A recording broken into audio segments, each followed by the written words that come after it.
Hey guys, so just got back from seeing Jack Ryan Shadow Recruit. But before I get into my review, I want to send a big thank you to anybody who's been watching my last couple of videos, especially my Devil's Due review, which in less than 24 hours has gotten a lot of views, and I appreciate that. I've started to notice a trend that my most watched videos are horror movie reviews, so it's starting to make me think that maybe I need to do more horror movie reviews, even more than I do. If you want me to do that, I will, because I love horror movies. And if you want me to continue doing what I do with reviewing random movies, I will do that. I also want to thank everybody who's subscribed to me. I only have 5 subscribers, and I know that. And it's no big deal to me. I know a lot of people want 1,000 subscribers or something like that, but it's no big deal to me. I'm just surprised I got 5. I don't know why anybody would want to subscribe to me, but I appreciate it. To everybody has. But I will also be coming up in the month of March. I'll be coming up upon my 1 year anniversary here on YouTube. So I want to try to do something special with that. I want to try to do a special review, maybe a fan requested review of a movie that I haven't seen yet. I will do that. Just I will kind of leave it open for people to suggest a movie. I tried that one time and nobody responded, so I'm gonna try it again, see whether anybody will respond. I will take any uh, uh, movie. I will take it on or to go see any movie, even the bad ones, even the really bad ones. I'm afraid, I'm kind of personally afraid about doing that because I might end up going to see something really crappy. But who knows? Anyways, let's get on to the review of Jack Ryan Shadow Recruit.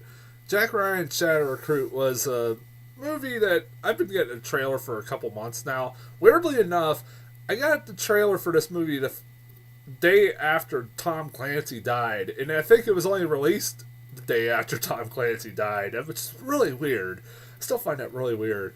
But uh, I thought the trailer looked fine. It looked like it was basically Jack Ryan reboot that was trying to be Casino Royale. From what you could tell in the trailers, it looked like that.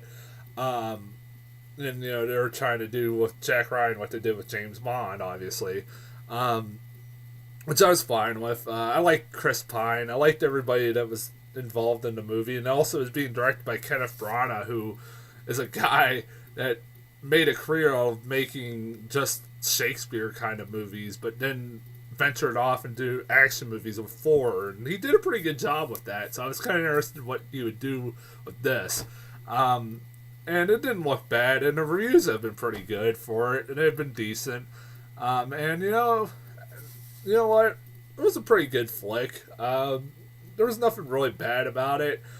I had my own little issues about it, but it was all right. It was a hour and a half. It was an hour 45 minute sit that went by pretty quickly. I wasn't bored by it. I like Chris Pine as Jack Ryan. He is a very charismatic lead, and he definitely has got a big future ahead of him. Definitely, he was definitely a great find with the Star Trek films, and he's doing good with this. He did good with this one. I liked this character a lot. I liked Keira Knightley in this movie. She was all right. I didn't care too much. I thought the chemistry between Chris Pine and Keira Knightley was good, but some of the dialogue they had between the two of them was a little cheesy. I'll admit that. It was kind of a little groan worthy, but other than that, the chemistry between them was fine. But some of the lines they were given were a little too corny for me at my taste. Kenneth Branagh as the villain. I might be wrong on this, but ain't Kenneth Branagh British? If he and why is Kenneth Branagh playing a Russian, which is a little confusing.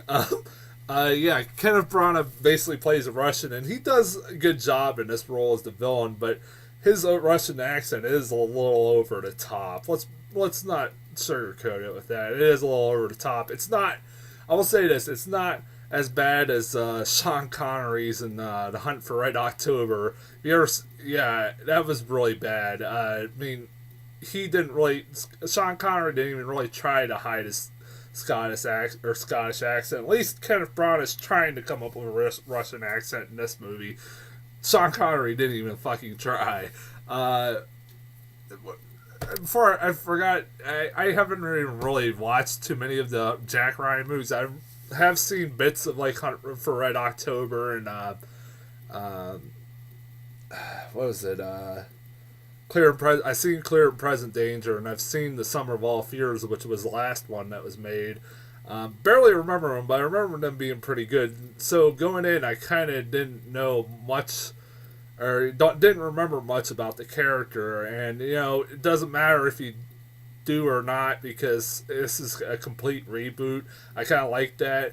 I like the direction it took with this movie. Like, it was like, rebooting his character, that he was an ex-Marine at one point, because the movie starts literally. This movie is a post 9/11 Jack Ryan movie, because literally this movie starts on 9/11. Jack Ryan's in London going to school, and he sees 9/11, and then he goes into then it cuts to like 3 years later, or no, 2 years later, when he's in the Marines in Afghanistan. His helicopter gets shot down, and he gets his back broken, and then he meets Keira Knightley at as his physical trainer.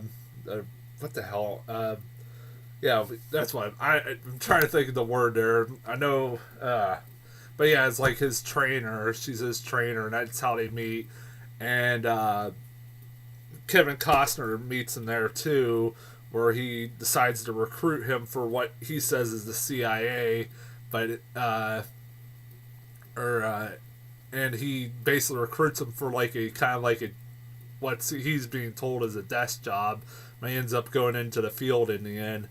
But he, this was kind of an interesting kind of take on his character, kind of to have him take place in post 9/11. Like the other ones weren't post 9/11. They were, I think, Some of All Fears, I have barely remember it, but it did have something to do with terrorists, I think. I remember. I can't remember off the top of my head. But yeah, this is kind of a different take on Jack Ryan. And apparently, this isn't based off anything that Tom Clancy has wrote. This is just based off his characters. This isn't based off any of his books, and this is a completely new story. And that's where I have a problem with this movie. While I did like that they kind of rebooted the character and made it seem kind of new, my main problem with the movie is the story. The story is a little dull, to say the least. I mean, it's all about the economy. Basically, Russia. It's the economy mixed in with the Russians trying to get revenge for the Cold War on America, and by causing America's economic collapse. That's basically what it is, and honestly, it's not the most interesting kind of story. That's one of my problems with it, is that it's not very interesting. Still deal stuff with like insider trading, because yay, that makes it interesting action flick. Yeah, I would have chosen maybe to do something different. Maybe, I'm sure there's many Tom Clancy books that he's done with the Jack Ryan character that haven't been adapted yet, that could probably been more interesting than this. I mean, I wouldn't say this movie was like really, really dull and boring. I mean, I was still kind of interested, but at the same time, like, really, this is the best story you could come up with. That was my main problem with it. It was just the story of it. Like I said, the dialogue. The other thing was, I mentioned this earlier, that dialogue between Keira Knightley and Chris Pine was a little cheesy. This movie wasn't that bad. Like I said, even though the story was a little dull, it wasn't that bad.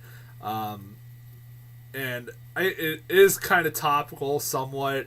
Um, Without the, I'll give it points for that because it's trying to still stay topical with the economic problems and post 9/11, but then also it mixes in the Cold War, which is so fucking topical nowadays.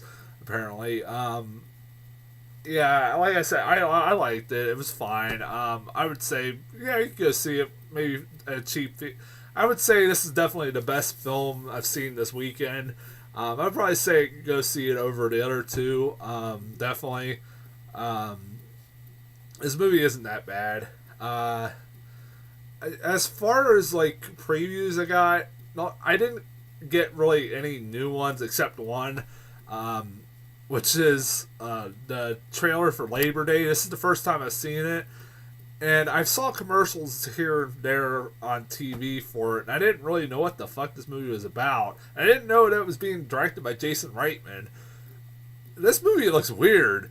This movie, you don't know the story is, it's Kate Winslet. It's being narrated by Tobey Maguire, like who's an older version of the Kate Winslet's kid in this movie, as I can guess, venture to guess, and he tells the story of how his mother or his father left his mother, and she kind of is like very neurotic, and they come across damn it, they come across Josh Brolin at a grocery store, who's an escaped convict he was in prison for 18 years for murder, and he just escaped prison, and he holes up in their house, and he's like this really nice guy, and that he makes it out that he's framed for murder and stuff like that. And then he starts a love story, like a love relationship of Kate Winslet, where they can't leave the house, so they have to spend all this time together. That's really weird. I just found that really weird. I was like, and it's called Labor Day. I'm like, well, what the fuck is it called Labor Day for? I don't get it. Why it's called Labor Day? Does it take place on Labor Day? I don't know. And that was the movie that I was cracking up because I was like, I kept getting that confused with Draft Day, which are two completely different movies. Labor Day is that movie, and Draft Day is the one with Kevin Costner that was shot in Cleveland. That's coming up pretty soon. But I was like, what the heck? As like Jason Reitman's now making a romantic movie? Alright. I like Jason Reitman, so maybe I'll check it out. I don't know. That might actually be pretty good. It didn't look that bad. I mean, it's got actors that are really competent, or really good actors in it, like Kate Winslet and Josh Brolin. So that could be, I mean, it could be good. I'm not a guy who likes romantic movies, but that looks like it'd be alright. It's kind of interesting, a little different, like I said. I don't think I have much else. Like, these are short reviews this time. These have been my shortest reviews, this and Ride Along. Yeah, go see Jack Ryan Shadow Recruit. It's not that bad. It's not the most interesting story, but it's not entirely that bad. I think Chris Pine is fine. I didn't say, yeah, Kevin Costner was good in it too. I forgot to say that. Kevin Costner I thought was really good. It seems like he's getting a career resurgence, for God's sakes. He's done a lot of movies. I've got a lot of trailers that he's in a lot of movies, and it's kind of cool to see that. I mean, I'm not a huge Kevin Costner fan, but he's not that bad in this role, and he's not that bad of an actor anyways. I just never was a huge fan of his. But anyways, I'm going to get off here. I'll be back next week with, I don't know what I'm going to be back with next week, actually. Might be August Osage County, which just came to my movie theater, probably will be, or Lone Survivor. Both, I kind of want to see Lone Survivor more than the other one, but I'll probably go see August Osage County first, so I don't, before it leaves my movie theater. I don't know, I'll have to decide. But I'll be back with one of those two next Friday, and I'll see you guys later.